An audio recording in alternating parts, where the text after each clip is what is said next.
Here in the volume, sample volume screen, you can set the default volume for the pad here.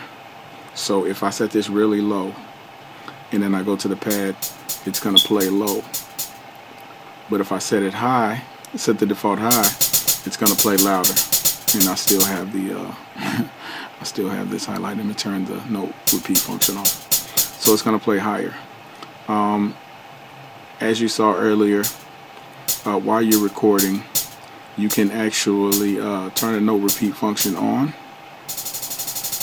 and adjust the level of how high or low you're playing a sample, and it's pretty responsive. You see how fast my finger's moving and it's keeping up. So that's for your hi-hats and your snares and things like that. And one of the things that I love about this app is that a lot of the samples that you purchase from them, if you don't import your own, are already mastered. It's some sweet sounds. Speaking of sounds, if you click on this little wave here on the bottom left, not the far left, you'll see the hi-hat function, hi-hat sample that I'm using. I don't know if I should really go too in depth with this right now. Maybe I should. So here's a sample, and in this screen you can tune this sample to go up, higher, lower. Let's go lower, if I can get it to go lower.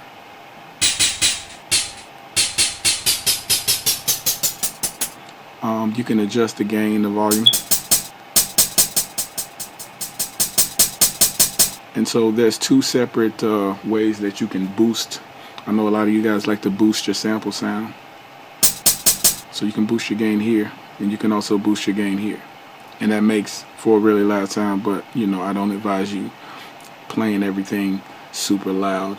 One, it can cause distortion, and then two, it does not make good for your ears over years. You know what I'm saying?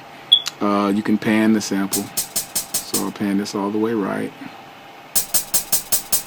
pan this all the way left. And so that's really good as far as mixing your track before you mix your track. That's one of my insider secrets. Don't tell anybody about that. You mix before you mix, so that when you mix, you won't have to mix.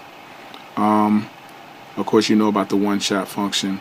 You can set it up where if one shot is not highlighted when you lift your finger off the sample, then the sample will stop. It'll probably be better if I use that on a different instrument, but I will do that actually.